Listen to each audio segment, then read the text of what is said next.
नमस्कार, मेरा नाम अशोक है और आप पब्लिक रिएक्शन टीवी देख रहे हैं। जैसा कि आप सभी को पता है, हरियाणा में विधानसभा चुनाव 2024 के नतीजे आ चुके हैं और 15 अक्टूबर को हम मुख्यमंत्री हैं वो शपथ लेंगे और नई सरकार भी बन जाएगी। बीजेपी पूर्ण बहुमत के साथ अब की बार तीसरी बार सरकार बनाने जा रही है। 48 सीटें अगर हम बात करें तो बीजेपी को मिली है और 37 सीटें कांग्रेस पार्टी को मिली है और 3 जहां तक है कि निर्दलीय विधायकों ने भी बीजेपी को समर्थन दे दिया है, तो 51 सीटें तक बीजेपी पहुंच चुकी है। और इसको लेकर जो कांग्रेस नेता हैं वो आरोप प्रत्यारोप भी लगा रहे हैं और जो शीर्ष नेतृत्व है उसकी जांच भी कर रहा है कि आखिरकार हार के क्या कारण अब की बार हरियाणा में कांग्रेस पार्टी के रहे हैं।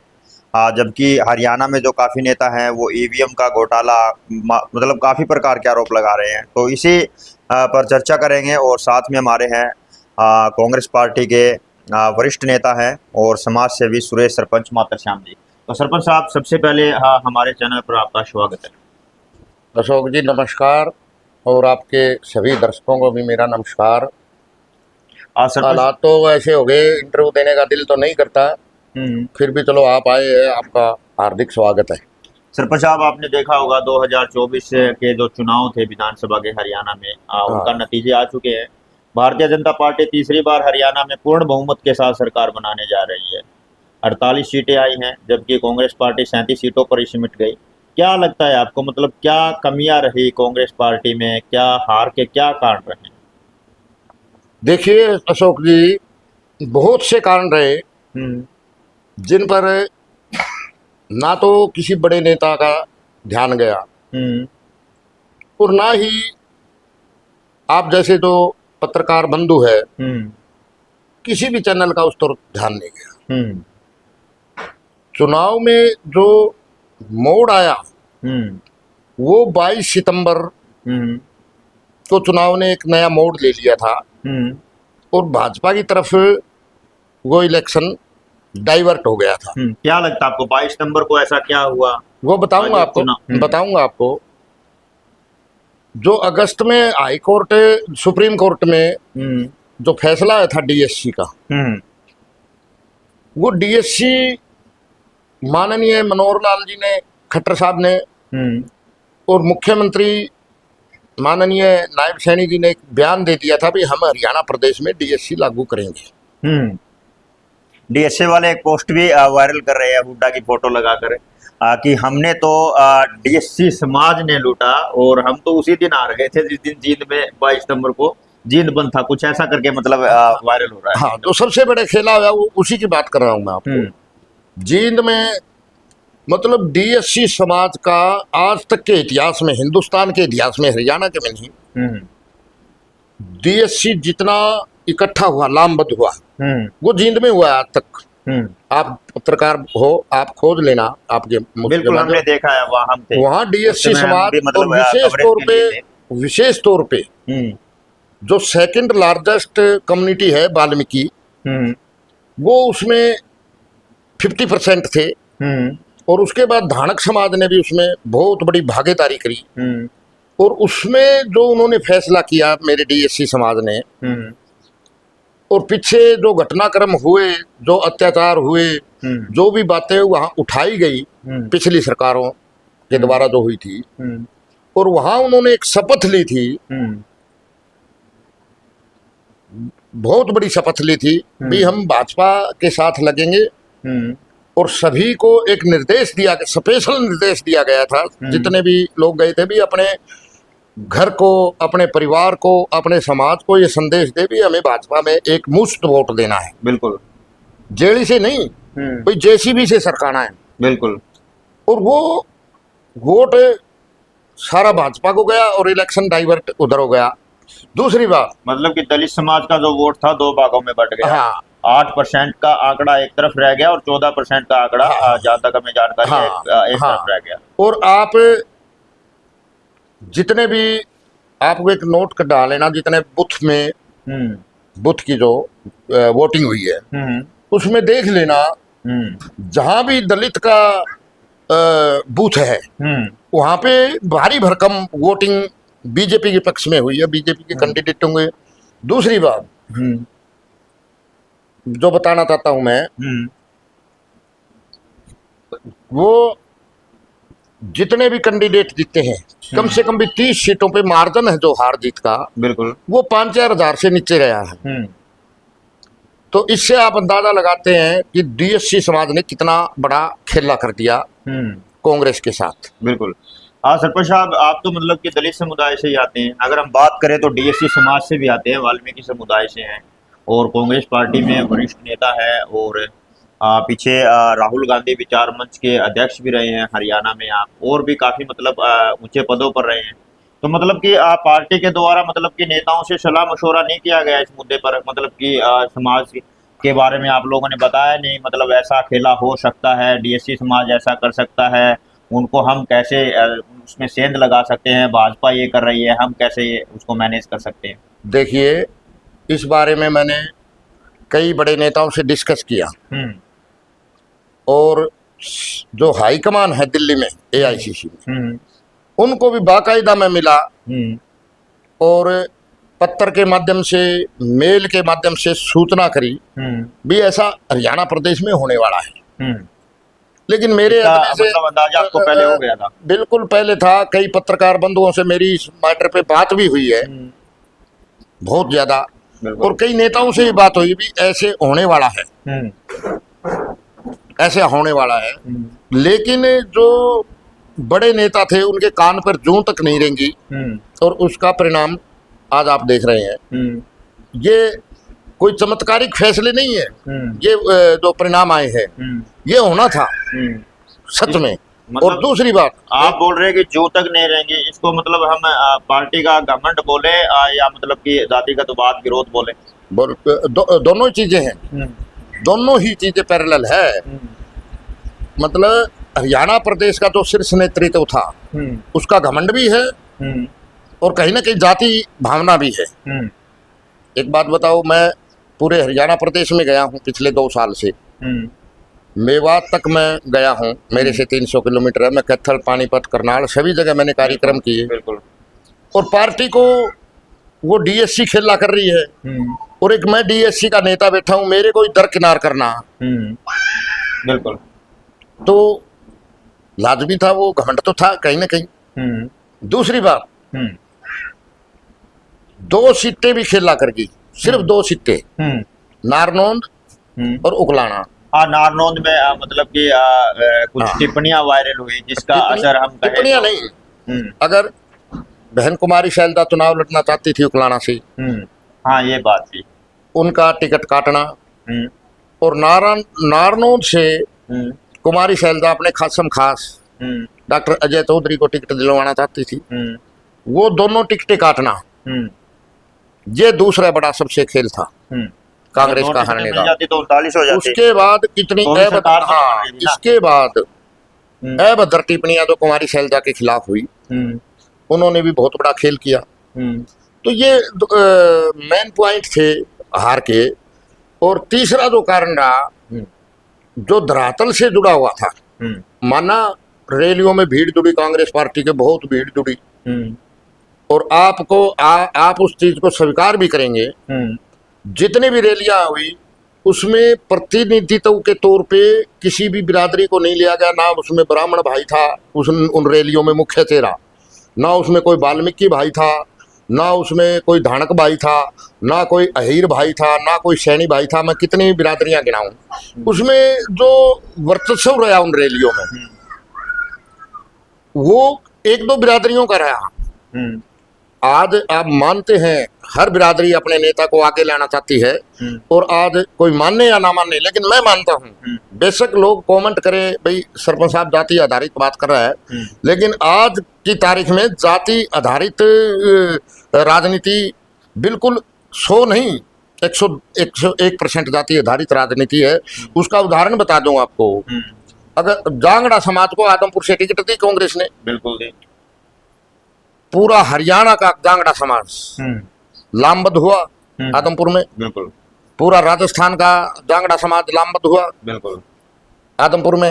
और उसका परिणाम 56 साल का जो गढ़ है वो तोड़ने का, सिर्फ जाति आधारित राजनीति। हरियाणा में पार्टी की सरकार भी बनी बीजेपी की, लेकिन जो विधायक थे दूसरी बात, आप बरवाड़ा में देख लीजिए, अपने प्रजापति समाज से आज प्रजापति समाज डिप्टी स्पीकर रणवीर गंगवा को अपना नेता मानती है बिल्कुल हरियाणा प्रदेश में। और डिप्टी बरवाड़ा का रिजल्ट देख लीजिए आप क्या रहा। तो जातीय आधारित राजनीति क्यों नहीं है? बिल्कुल बिल्कुल है।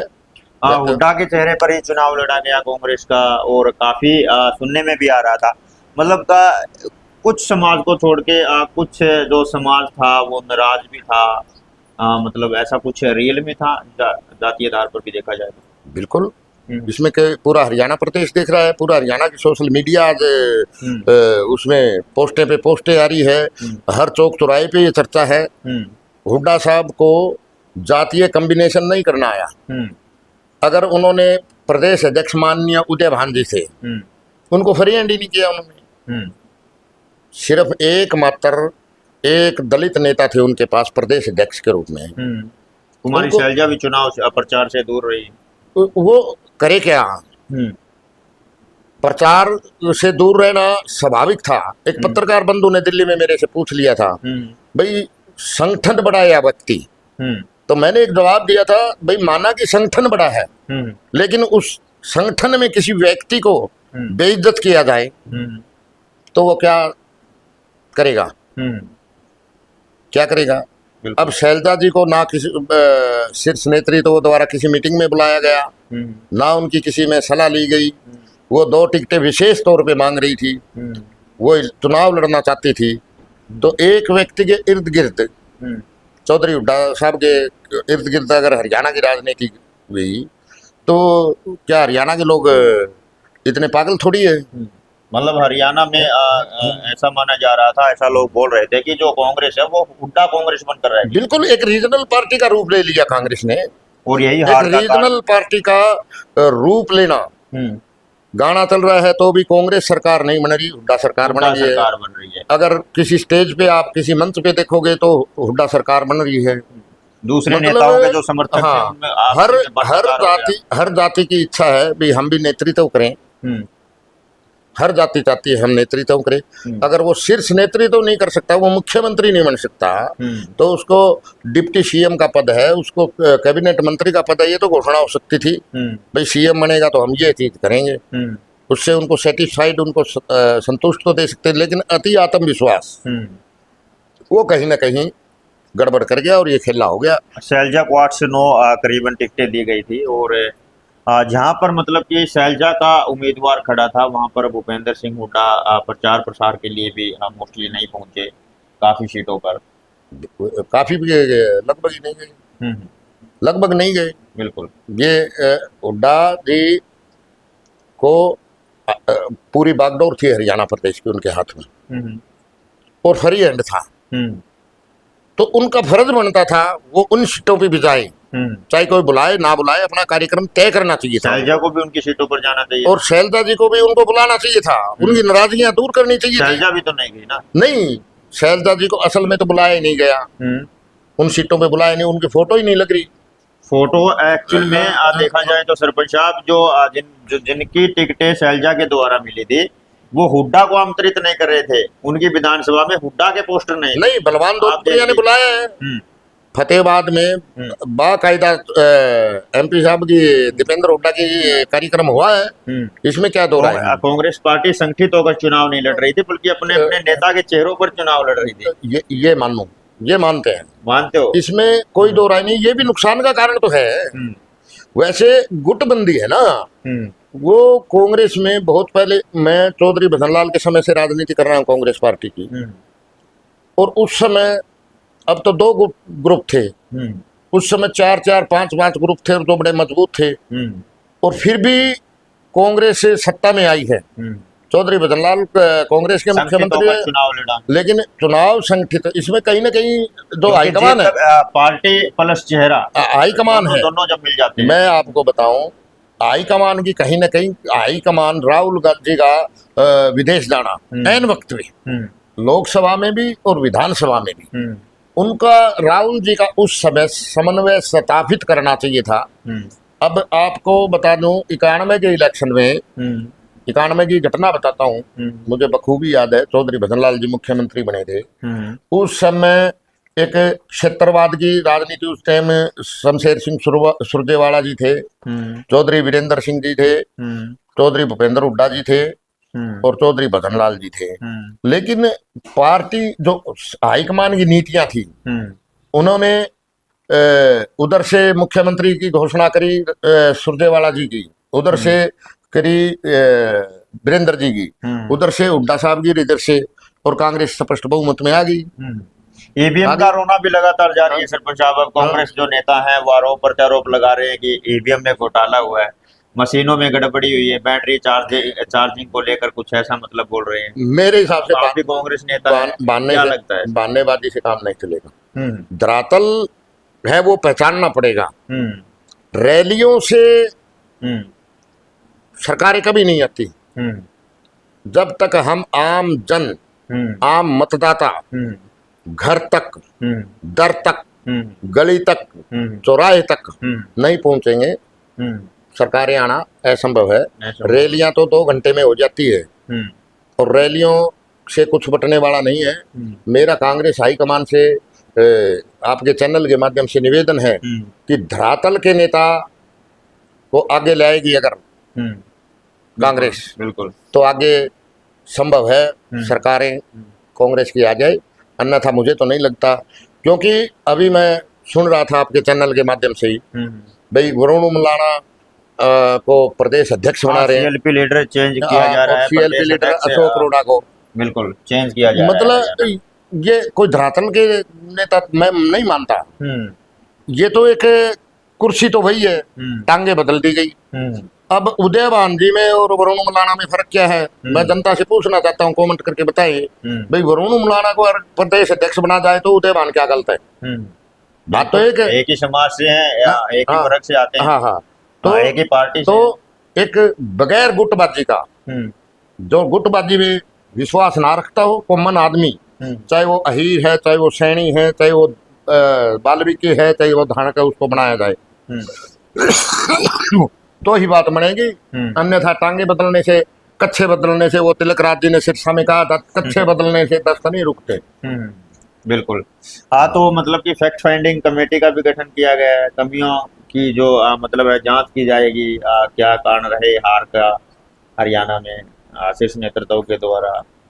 देखिए, मैं पिछले जो टिकट आवंटन चल रहा था दिल्ली, और दिल्ली प्रदेश में 14 दिन में रहा और काफी एआईसीसी में गया।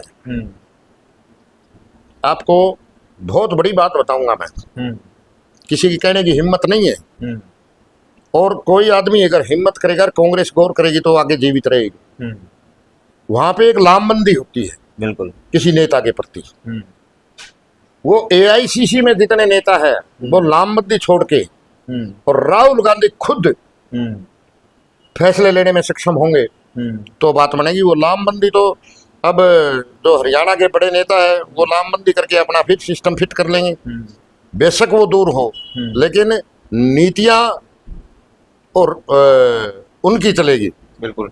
एक वो जलेबी वाला डायलॉग था, मतलब बयान था, वो भी ट्रेंड कर गया हरियाणा में, काफी वायरल हुआ, और कई बार मतलब कि नेताओं के मुंह से ऐसी बातें निकल जाती है, तो क्या उसका भी चुनाव पर कुछ असर रहा? ये तो स्वाभाविक है। देखो, बयान तो देखो, इतना बड़ा भाषण देना पड़ता है, आध घंटे का, वो तो कई बार जबान फिसल जाती है। राहुल जी के बयान को मतलब क्यों वायरल किया जाता है, ट्रेंड किया जाता है? ये तो भाजपा की नीतियां हैं। भाजपा, एक बात बताऊंगा आपको, सोशल मीडिया जो भाजपा की है वो शायद पूरे संसार में किसी नेता की या किसी पार्टी की हो। कांग्रेस की जो सोशल मीडिया है वो बहुत कमजोर है। कांग्रेस की सोशल मीडिया के बारे में मैंने काफी कहा हाईकमान को, भाई आपकी सोशल मीडिया, जैसे मैंने कोई पोस्ट डाल दी भाजपा के खिलाफ असलियत, बिल्कुल, तो भाजपा के जो सोशल मीडिया के एक्टिविस्ट हैं वो मेरी धज्जियां उधेड़ देंगे, लेकिन मजाल है कोई कांग्रेसी उसके पक्ष में आ जाए।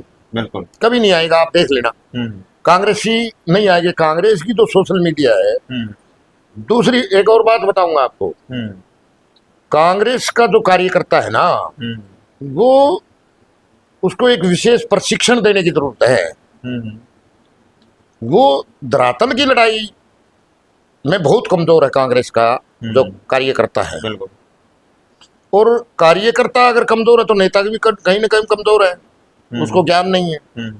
तो एक विशेष प्रशिक्षण देके संगठन बनाया जाए और एक फिर प्रशिक्षण दिया जाए भी धरातल पे हम कैसे लड़ें। बिल्कुल।